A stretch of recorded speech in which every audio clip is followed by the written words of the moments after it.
નમસ્કાર વિદ્યાર્થી મિત્રો, તપોવન સાયન્સ એકેડેમીમાં આપનું હાર્દિક સ્વાગત છે। આપણે આપણા પ્રીવિયસ લેક્ચરમાં ફૂગના સામાન્ય લક્ષણો વિશે અભ્યાસ કરી ગયા હતા।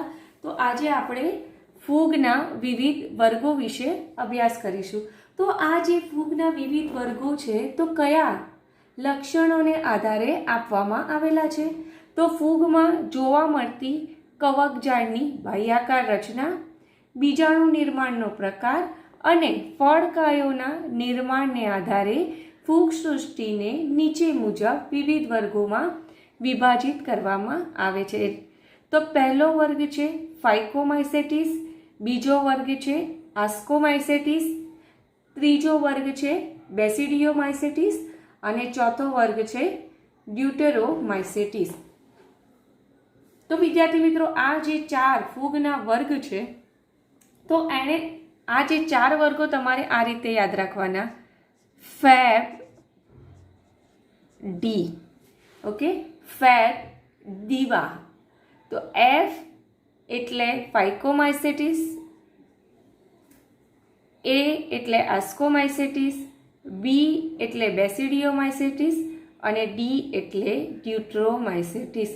તો તમારે ફેબ ડી આ રીતે યાદ રાખવાનું। હવે આપણે શરૂઆત કરીએ પહેલો વર્ગ કે જેનું નામ છે ફાઇકોમાઇસેટિસ। ફાઇકોમાઇસેટિસમાં જોવા મળતી ફૂગ તો એ ક્યાં જોવા મળે છે? તો એનું નિવાસસ્થાન પહેલાં જોઈએ। તો એનું નિવાસસ્થાન છે જલજ। જલજ એટલે કે પાણીમાં જોવા મળે, તેમજ ભીના અને ભેજયુક્ત વિસ્તારોમાં જે સડતા લાકડાઓ છે તેના પર જોવા મળે છે, તેમજ અવિકલ્પી પરોપજીવીઓ તરીકે વનસ્પતિઓ પર જીવન ગુજારે છે। તો અવિકલ્પી પરોપજીવી એટલે શું કહેવાય? કે એવી ફૂગ કે જેનું જીવન ચક્ર યજમાન વગર અધૂરું છે। એ યજમાન પર એનું જીવન ચક્ર પૂર્ણ કરવા માટે આધાર રાખે છે। તો યજમાન તરીકે વનસ્પતિ પણ હોઈ શકે, ઓકે, અને અન્ય કોઈ સજીવ પણ હોઈ શકે। તો જેનું એવા પરોપજીવી કે જેનું જીવન ચક્ર યજમાન વગર અધૂરું છે, તો એવા પ્રકારના પરોપજીવીને અવિકલ્પી પરોપજીવી કહેવામાં આવે છે। હવે આપણે જોઈએ દેહ રચના। દેહ રચના એ કવકજાળ જે છે તે પડદાવિહીન છે, એટલે કે આ જે કવકજાળ પહેલાં તો એક જ દોરીને બતાવું। આ જે કવકજાળ હોય છે તો એમાં આવી રીતે પડદા જોવા મળતા નથી, પરિણામે આવી રીતે ઘણા બધા કોષ કેન્દ્ર જોવા મળે, તેને શું કહેવાય? બહુકોષ કેન્દ્રી કહેવામાં આવે છે। તો આ જે કવકજાળ છે તે કેવી? પડદાવિહીન છે, એટલે કે ધારો કે આવી રીતે આ કવકજાળ છે તો એમાં આવી રીતે દિવાલ જોવા મળે તો એને શું કહેવાય? પડદાવાળી કવકજાળ। પણ અહીંયા પડદા હોતા નથી, પરિણામે કોષ કેન્દ્ર કેવા આવી રીતે ઘણા બધા જોવા મળે છે। પ્રજનનની વાત કરીએ હવે। અલિંગી પ્રજનન અને લિંગી પ્રજનન બંને પ્રકારના પ્રજનન જોવા મળે છે। તો અલિંગી પ્રજનન કયા પ્રકારના બીજાણુ દ્વારા કરે છે? તો ચલ બીજાણુ ક્યાં તો પછી અચલ બીજાણુ દ્વારા એ અલિંગી પ્રજનન કરે છે। ચલ બીજાણુ એટલે કે એવા બીજાણુ કે જે સ્થાન ફેર કરી શકે, એક જગ્યાએથી બીજી જગ્યાએ સ્થાન ફેર કરી શકે છે। અચલ બીજાણુ એટલે કે એવા બીજાણુ કે જે ચલિત નથી, ચલિત એટલે કે એક જગ્યાએથી બીજી જગ્યાએ જઈ શકતા નથી। તો આવી રીતે ચલ બીજાણુ ક્યાં તો પછી અચલ બીજાણુ દ્વારા અલિંગી પ્રજનન કરે છે। હવે લિંગી પ્રજનનની વાત કરીએ તો સ્વાભાવિક છે બે જન્યુની જરૂર પડે, તો એ જે બીજાણુ છે તે ક્યાં જોવા મળે? તો ધારો કે આ ફૂગ છે તો ફૂગની આ બીજાણુ ધાની છે, ઓકે, તો આ બીજાણુ ધાનીની અંદર અંતર્જાત શબ્દ એટલે કે અંદરની બાજુ, એનો અર્થ શું થાય? અંદરની બાજુ। તો આ જે બીજાણુ ધાની છે તો બીજાણુ ધાનીની અંદરની બાજુએ બીજાણુઓ ઉત્પન્ન થાય છે। તો આવી રીતે જે બીજાણુઓ ઉત્પન્ન થાય છે તો બે જુદા જુદા બીજાણુ, આ એક ફૂગમાંથી ઉત્પન્ન થતા બીજાણુ છે અને આવી રીતે બીજા, તો આવી રીતે બે જુદા જુદા ફૂગમાંથી જે ઉત્પન્ન થતા બીજાણુ છે, તો હવે એને શું કહેવાય છે? પ્રજનનની પ્રક્રિયામાં આ બીજાણુ ભાગ લે છે, તો હવે એની માટે શબ્દ કયો વપરાશે? તો જન્યુ. બરાબર. આ જે બીજાણુઓ પ્રજનનની પ્રક્રિયામાં ભાગ લેશે, તો હવે આ બંને માટે શબ્દ કઈ વપરાય? તો જન્યુ શબ્દ વપરાય છે. હવે આ બંને જન્યુ છે તો એનું જોડાણ થશે.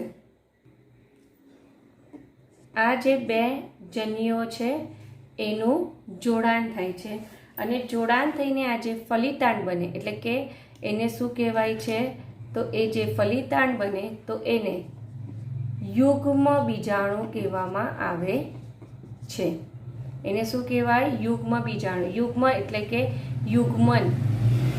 ઓકે, આપણે આપણામાં શું કહીએ? યુગ્મન કહીએ કે બે બીજાણુઓનું જે બે જન્યુઓને જે જોડાણ થાય તો એને યુગ્મન કહેવાય છે. તો અહીંયા બે બીજાણુઓ જોડાણ થાય છે, પરિણામે એને શું કહેવાય છે? યુગ્મ બીજાણુ કહેવામાં આવે છે.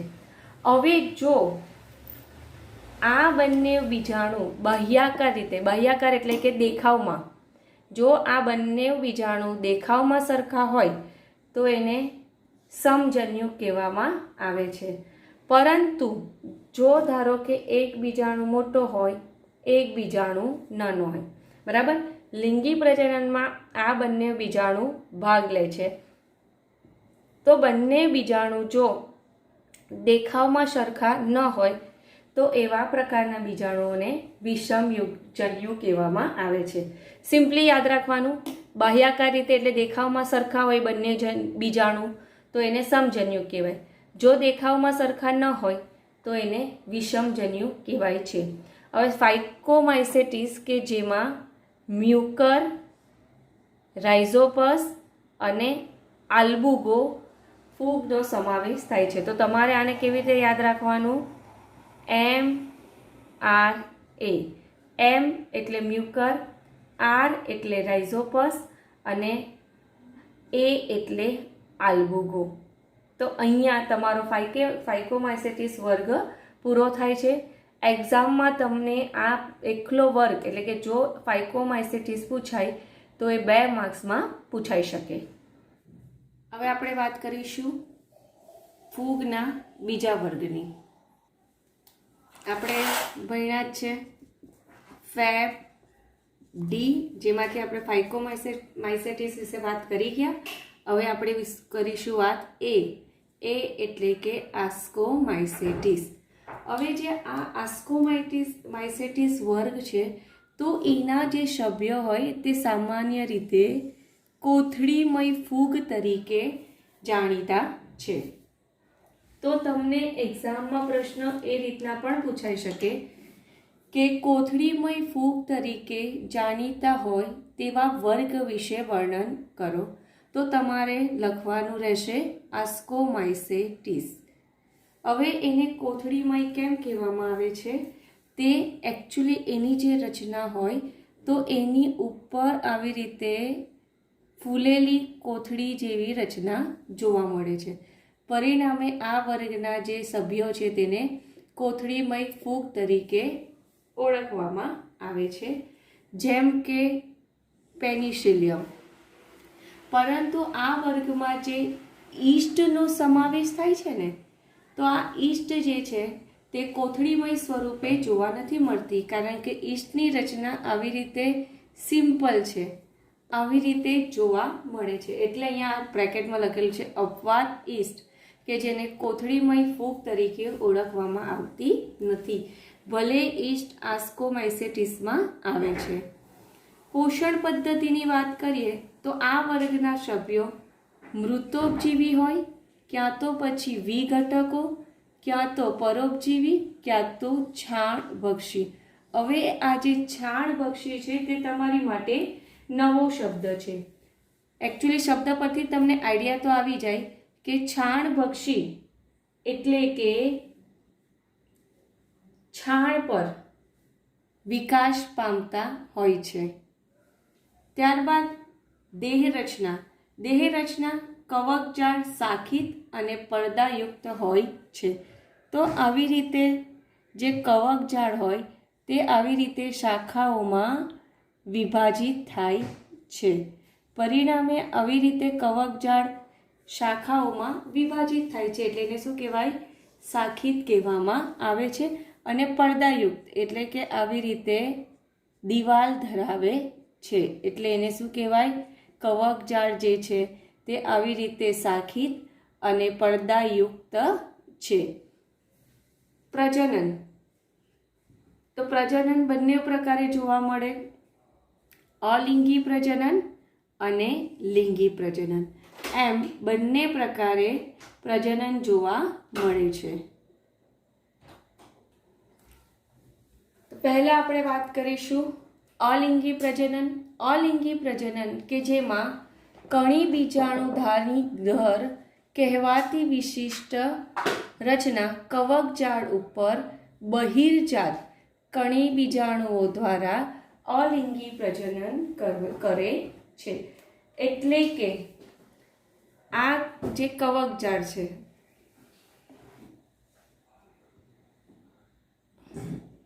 વિદ્યાર્થી મિત્રો, અહીંયા તમે આકૃતિ જોઈ શકો છો કે આ જે તમને રચના જોવા મળે છે કે જેને કહેવાય છે કવકજાળ. તો આ જે કવકજાળ છે તેની ઉપર આ વિશિષ્ટ રચના જોવા મળે છે જેને શું કહેવાય છે? કણી બીજાણુધાની. અને એ જે કણી બીજાણુધાનીની ઉપર બહારની તરફ અહીંયા કયો શબ્દ આપેલો છે? બહિર્જાત. બહિર્જાત એટલે કે અહીંયા બહારની તરફ આ જે બીજાણુઓ છે તે ઉત્પન્ન થાય છે. આ રેડ કલરથી તમને બતાવેલા છે. તો આ જે બીજાણુઓ ઉત્પન્ન થાય છે તો એને શું કહેવાય છે? કણી બીજાણુ કહેવામાં આવે છે. અને આ જે કણી બીજાણુ ઉત્પન્ન થાય છે કે જે અલિંગી પ્રજનન કરે છે. એકવાર ફરી પાછું રિપીટ કરું છું કે આવી રીતે કવકજાળ છે, આવી રીતે શાખિત કવકજાળ હોય છે. કેવી? પડદાયુક્ત, કે જેમાં આવી રીતે વિશિષ્ટ કહેવાતી રચના કે જેને શું કહેવાય છે? કણી બીજાણુધાની. કણી બીજાણુધાની કે જેની બહિર્જાત એટલે કે આવી રીતે બહારની તરફ બીજાણુ ઉત્પન્ન થાય છે. અને આ જે બીજાણુ ઉત્પન્ન થાય છે જેને શું કહેવાય છે? તો કણી બીજાણુ કહેવામાં આવે છે. હવે આપણે વાત કરીએ તો લિંગી પ્રજનનની. લિંગી પ્રજનન કે જેમાં કોથળી જેવી ધાનીઓમાં અંતર્જાત રીતે લિંગી બીજાણુઓ ઉત્પન્ન થાય છે કે જેને ધાણી બીજાણુ કહે છે.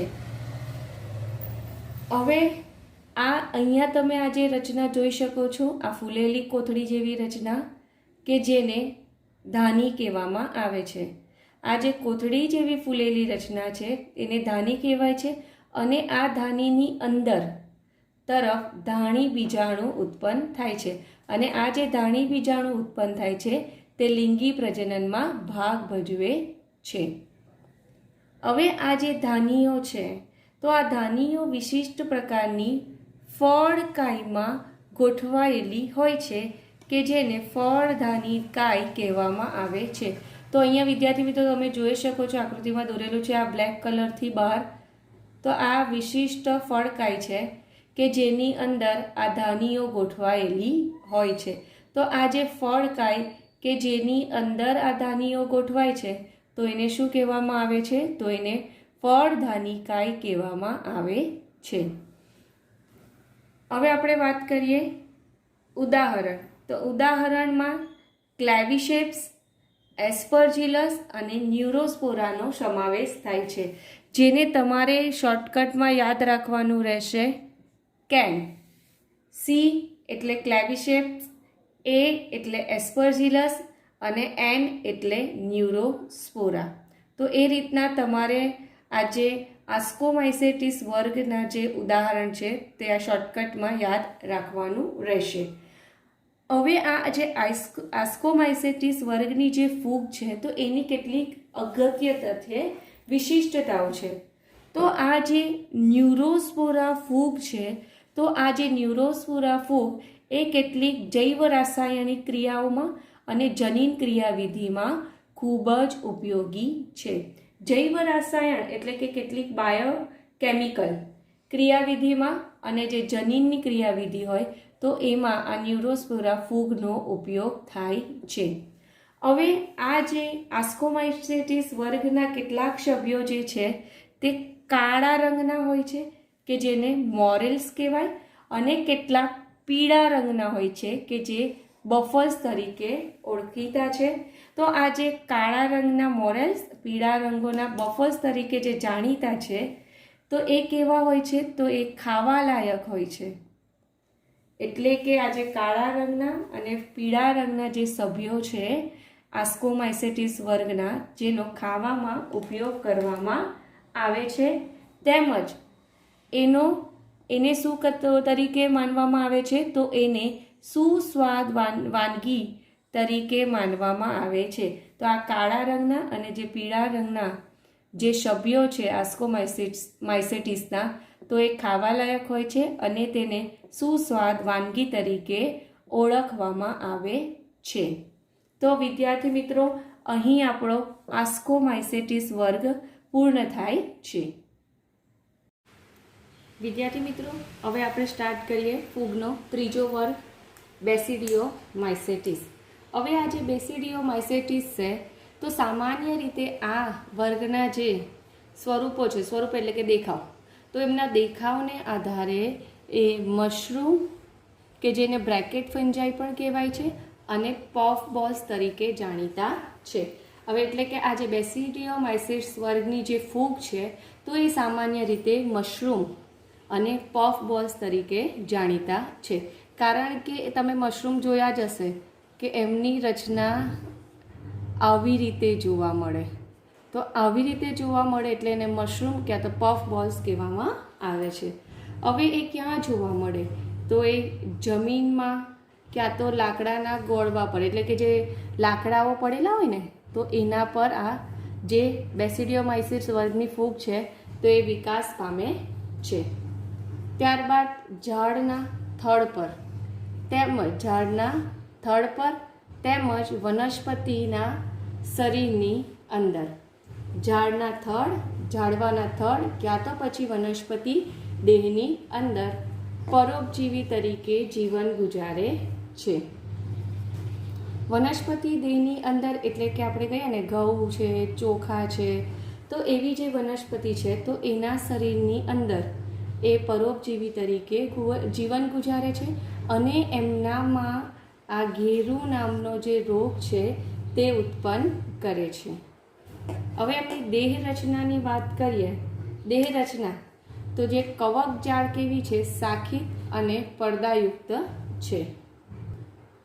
તો આવી રીતે જે કવક જાળ હોય છે તો એ આવી રીતે શાખિત હોય છે, શાખિત અને આવી રીતે પડદાયુક્ત જોવા મળે છે.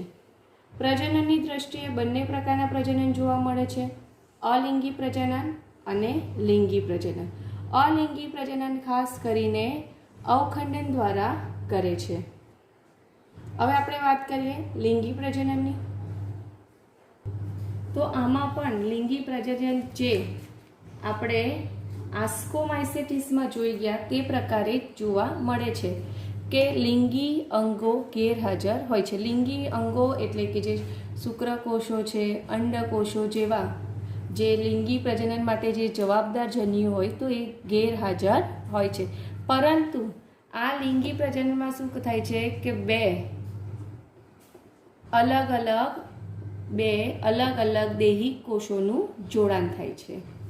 એટલે કે બે અલગ અલગ, ધારો કે મશરૂમમાં જો અલિંગી પ્રજનન થતું હોય તો બે અલગ અલગ મશરૂમ જે છે તે લિંગી પ્રજનનમાં ભાગ લે છે. તો આ જે બે પ્રકારના જે ફૂગ છે તો એમાંથી જે દેહી કોષો છે તો આ જે દેહી કોષોનું શું થાય છે, જોડાણ થાય છે. તો દૈહિક કોષોનું જોડાણ થાય તો કેવી રીતે થાય? તો જીવરસનું સહયુગ્મન. અહીંયા પણ ત્રણ તબક્કા જોવા મળે લિંગી પ્રજનનના: જીવરસ સહયુગ્મન, કોષ કેન્દ્રનું સહયુગ્મન અને ત્યારબાદ અર્ધીકરણ. તો આવી રીતે દૈહિક કોષોનું જોડાણ થાય છે. તો કેવી રીતે થાય છે? તો જીવરસનું જોડાણ થાય છે. તો આવી રીતે જીવરસનું જોડાણ થઈ ગયા બાદ એની અંદર આવી રીતે બે કોષ કેન્દ્ર જોવા મળે છે. તો આપણે જ્યારે ફૂગના સામાન્ય લક્ષણ ભણી ગયા તો ત્યારે આપણે ભણેલા જ હતા કે જે આસ્કોમાઇસેટિસ અને બેસિડિયોમાઇસેટિસ, આ જે બે વર્ગની ફૂગ છે તેમાં ઘણીવાર આવી રીતે મધ્યવર્તી દ્વિકોષ કેન્દ્રીય અવસ્થા જોવા મળે છે. મધ્યવર્તી દ્વિકોષ કેન્દ્રીય અવસ્થા એટલે કે તરત જ આ બે કોષ કેન્દ્ર છે તો એનું જોડાણ થતું નથી. બરાબર? તો આવી રીતે જીવરસનું તો જોડાણ થાય છે પણ કોષ કેન્દ્રનું જોડાણ થતું નથી. તો આ અવસ્થાને શું કહેવાય? દ્વિકોષ કેન્દ્રી રચના કહે છે. હવે આ જે દ્વિકોષ કેન્દ્રી છે તે અંતમાં આવી રીતે પ્રકણી બીજાણુધાનીમાં વિકાસ પામે છે. અહીંયા તમારે ધ્યાન રાખવાની બાબત એ છે કે આ દ્વિકોષ કેન્દ્રી જે રચના બને છે તો એ અંતમાં પ્રકણી બીજાણુધાની તરીકે વિકાસ પામે છે. હવે આ જે પ્રકણી બીજાણુધાની બની ગઈ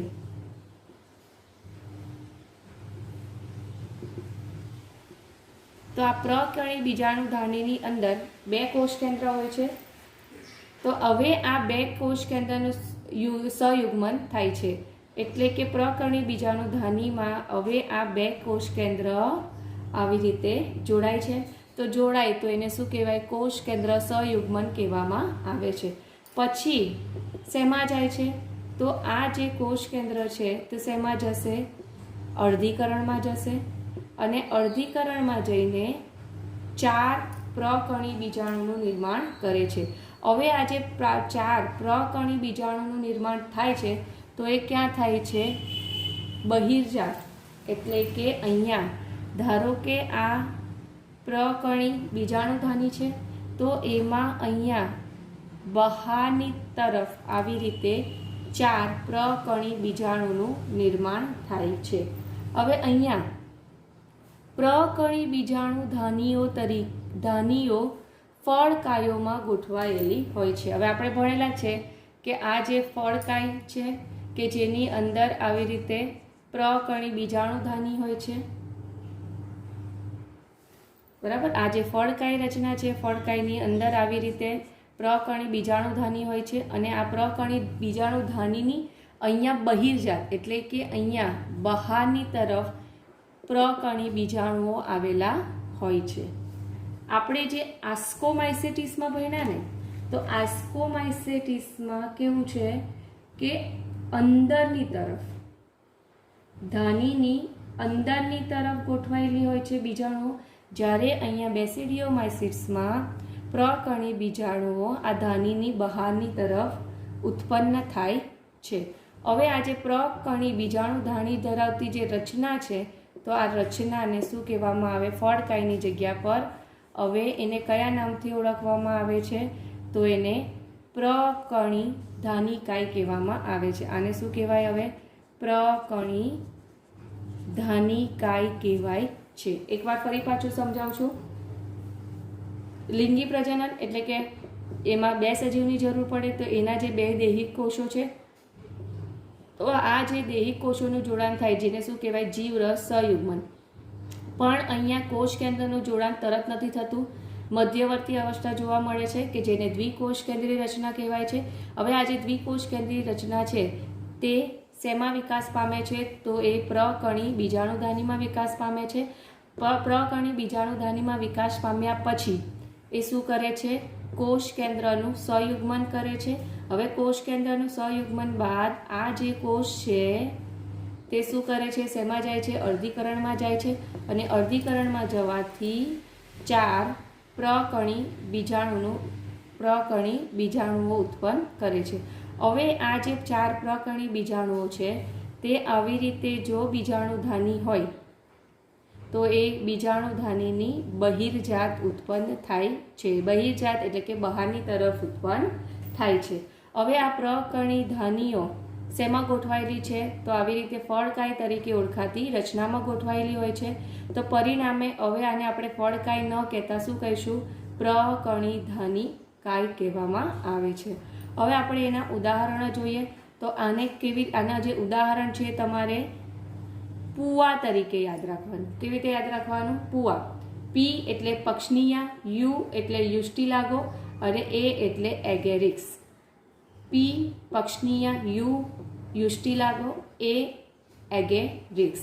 હવે આ જે પક્ષનીયા છે તે વનસ્પતિમાં ઘેરુનો રોગ ઉત્પન્ન કરે છે. આ યુસ્ટિલાગો જે ફૂગ છે તે અંગારિયા રોગ ઉત્પન્ન કરે છે અને આ જે એગેરિક્સ છે તે મશરૂમ તરીકે જાણીતા છે. તો અહીં આપણો બેસિડોમાઇસેટિસ વર્ગ પૂર્ણ થાય છે. વિદ્યાર્થી મિત્રો, હવે આપણે વાત કરીએ આ વર્ગના આ ફૂગ જે છે એને સૌથી છેલ્લો વર્ગ ડ્યુટરોમાઇસેટિસ. હવે ડ્યુટરોમાઇસેટિસ જે ફૂગ છે તે અપૂર્ણ ફૂગ તરીકે જાણીતી છે. એને અપૂર્ણ ફૂગ તરીકે એટલે જાણીતી હતી કે જેમ જેમ ફૂગનો અભ્યાસ કરતા ગયા તેમ શું થતું કે જે એવી ફૂગ કે જે ફક્ત અલિંગી પ્રજનનને દર્શાવતી હતી, ક્યાં તો પછી વાનસ્પતિક પ્રજનન. વાનસ્પતિક પ્રજનન એટલે શું કહેવાય કે ધારો કે એના શરીરનો આ ટુકડો છે તો એ ટુકડો તૂટે છે અને એમાંથી પાછી નવી ફૂગનું નિર્માણ થાય છે. તો આને વાનસ્પતિક પ્રજનન પણ કહેવામાં આવે છે કે શરીરના કોઈ પણ ભાગમાંથી અન્ય ફૂગનું નિર્માણ થાય તો એને વાનસ્પતિક પ્રજનન તરીકે ઓળખવામાં આવે છે. તો જે ફૂગ ફક્ત અલિંગી પ્રજનન દર્શાવતી હતી, વાનસ્પતિક પ્રજનન દર્શાવતી હતી, તો એવી ફૂગ જે છે તેને ડ્યુટરોમાઇસેટિસમાં મૂકવામાં આવતી. પછી જેમ જેમ પાછો એ ફૂગ વિશે ડિટેલમાં અભ્યાસ કરતા ગયા તો એમાં લિંગી પ્રજનન શોધાયા. તો લિંગી પ્રજનન શોધાયા તો એને ત્યારબાદ આ ડ્યુટરોમાઇસેટિસ વર્ગમાંથી ખસેડીને એને અન્ય વર્ગ આસ્કોમાઇસેટિસ અને બેસિડિયોમાઇસેટિસ જેવા વર્ગમાં સમાવેશ કરવામાં આવ્યો. તો પરિણામે એને શું કહેવાય છે કે આ ડ્યુટરોમાઇસેટિસ જે વર્ગ છે તો એમાં આસ્કોમાઇસેટિસ અને બેસિડિયોમાઇસેટિસ બંને વર્ગના સભ્યો હોય છે. કેમ? કારણ કે લક્ષણો હોય આસ્કોમાઇસેટિસ જેવા, પરંતુ એ અલિંગી પ્રજનન દર્શાવે એટલે એને ફક્ત ડ્યુટરોમાઇસેટિસમાં મૂકેલા હતા. લક્ષણો હોય બેસિડિયોમાઇસેટિસ જેવા, પરંતુ એ ફક્ત ને ફક્ત અલિંગી પ્રજનન જ દર્શાવે એટલે આજે બેસિડિયોમાઇસેટિસ વર્ગમાં એકચ્યુઅલી આવવી જોઈએ બેસિડિયોમાઇસેટિસ વર્ગમાં, પરંતુ ફક્ત અલિંગી પ્રજનન દર્શાવે એટલે એને મૂકી દીધા ડ્યુટરોમાઇસેટિસ વર્ગમાં. એની દેહ રચના કવકતંતુ શાખિત અને પટલયુક્ત હોય છે. હવે તમને આ 3 વર્ગો ભણ્યા એટલે હવે આ ખ્યાલ આવી જ જાય છે. પ્રજનન ફક્ત અલિંગી પ્રજનન કરે છે. અલિંગી પ્રજનન કયા બીજાણુ દ્વારા કરે? તો એનું પર્ટિક્યુલર નામ છે. કયું નામ છે? તો અલિંગી પ્રજનન કોનિડિયા બીજાણુ દ્વારા કરે છે. હવે આ જે વર્ગના જે ફૂગ હોય તો એ પરોપજીવી પણ હોય છે, મૃતોપજીવી પણ હોય, ક્યાં તો વિઘટકો પણ હોય છે. હવે આ રીતે આ જે ફૂગ છે, આ વર્ગની જે ફૂગ છે તે ખનિજોના પુનઃચક્રીયકરણમાં મદદરૂપ છે. ખનિજોના પુનઃચક્રીયકરણ એટલે કાર્બન, નાઇટ્રોજન, સલ્ફર જેવા જે ખનિજ તત્વો છે તો એના પુનઃચક્રીયકરણ એટલે કે જ્યાંથી આવે ફરીને પાછા ત્યાં જ આવીને પુનઃચક્રીયકરણ એટલે જમીનમાંથી વાતાવરણમાં જાય તો વાતાવરણમાંથી પાછા જમીનમાં એ ખનિજ તત્વો આવી જાય છે તો એને શું કહેવાય છે? પુનઃચક્રીયકરણ કહેવાય છે. હવે એના ઉદાહરણ છે તે આ રીતે યાદ રાખવાના. 8 એ એટલે અલ્ટરનેરિયા, બીજું એ એટલે આર્થ્રોબ્રોટિયમ અને ટી એટલે ટ્રાઇકોડર્મા. તો તમારે આ જે ડ્યુટરોમાઇસેટિસ વર્ગ છે તો એના તમારે ઉદાહરણ કેવી રીતે શોર્ટકટમાં યાદ રાખવાના? ટી એટલે કે 8. એ એટલે અલ્ટરનેરિયા, બીજો એ એટલે આર્થ્રોબ્રોટિયમ અને ત્રીજો ટી એટલે ટ્રાઇકોડર્મા. તો તમને એક્ઝામમાં એ રીતના પ્રશ્ન પૂછાય કે ફક્ત અલિંગી દર્શાવતા ફૂગના વર્ગ વિશે વર્ણન કરો તો તમારે ડ્યુટ્રોમાઇસેટિસ વિશે લખવાનું રહેશે.